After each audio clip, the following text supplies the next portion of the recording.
Good day, everyone. Can you all hear me clearly? Yes, Yes, ma'am. ma'am.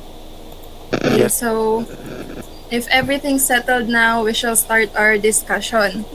Our topic for today is present progressive future arrangements. So I have here two sentences. Who wants to read these sentences? Santiago po. Yes, Santiago. A. My aunt is visiting us next month. B. My aunt visits us next month. Thank you. Which of the sentences do you think is in present progressive tense? Just a guess. Volunteer. Ma'am, Yes, De La Cruz. I think po it is letter A. Very good. Sentence A is in present progressive tense. Present progressive tense indicates continuing action. It is used to talk about arrangements that will happen later than now. The present progressive can suggest that an action is going to happen in the future, especially with verbs that convey the idea of a plan or movement from one place or condition to another. Subject plus be equals verb ing. It is often used for future arrangements, that is a plan that have decided and organized with another person. So let us have more sample sentences. I will call someone to read and tell me what phrase in the sentence is the present progressive tense. Who wants to please read the first sentence, Miss Raimundo? We are leaving tomorrow. The present progressive po is it's we are living. Okay, very good.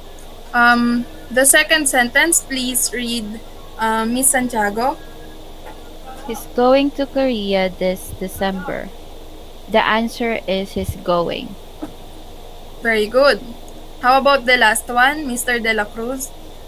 The guest is arriving in 30 minutes. Is arriving po. Very good. Present progressive tense can suggest either the present or the future, so it is usually modified by adverbs of time. Generally, progressive forms occur only with what are called dynamic verbs and not with stative verbs. Dynamic verbs, also referred to as action verbs which are commonly known, it is usually describe actions we can take or things that happen, while stative verbs refer to a state or condition which is not changing or likely to change. So here are the examples of dynamic verbs and stative verbs. Examples of dynamic verbs are walking, sleeping, eating, etc. While stative verbs own, recognize, like, and others. So here are verbs that can be used in present progressive tense. In singular and plural. I am walking, you are walking, he, she, it is walking. In plural, we are walking, you are walking, they are walking. We have here another example.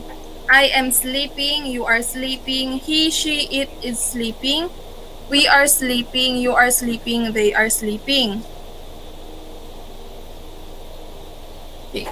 So there is a suggestion that more than one person is aware of the event and that some preparation already happened. Example of this is, there are two sentences. I'm meeting Mark at the airport. We're having a staff meeting next Tuesday. So,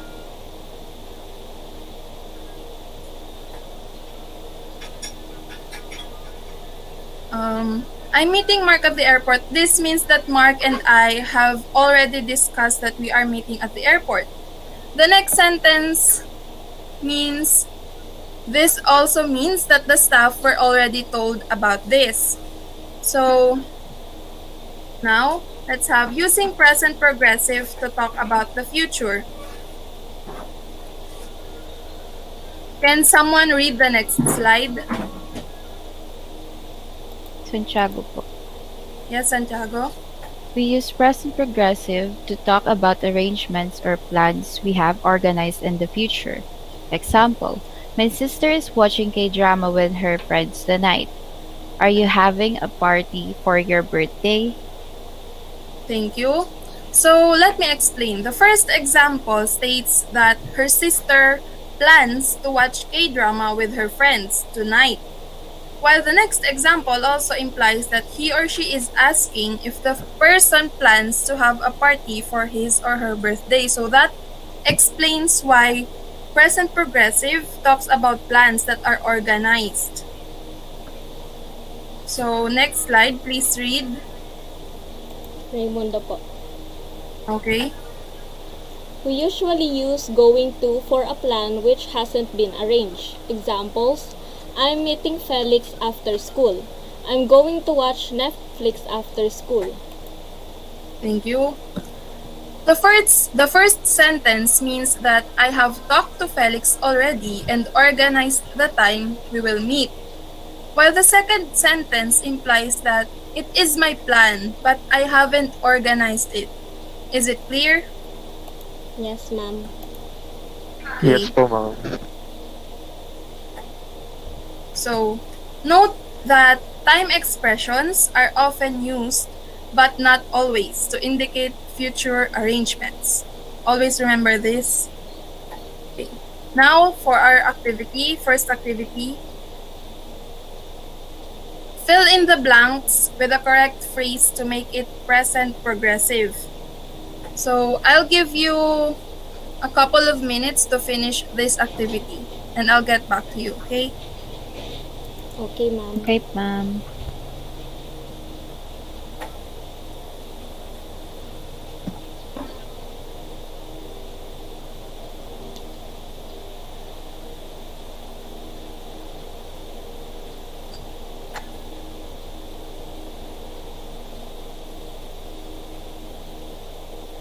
Okay, so I think you're all done.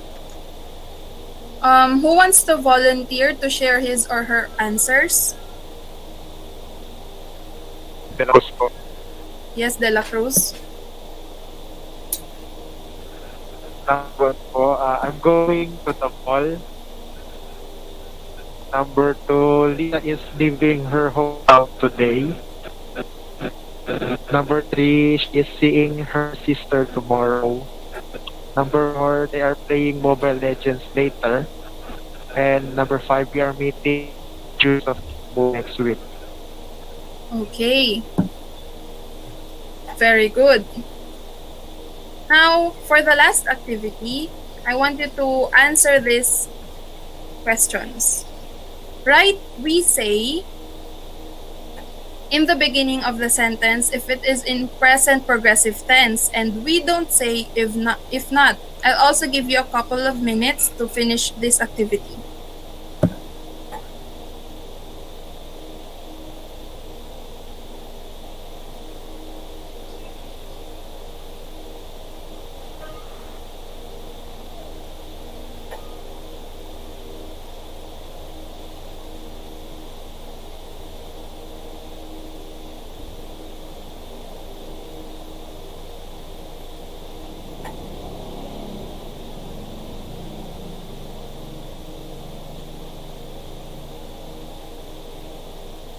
Are you all done?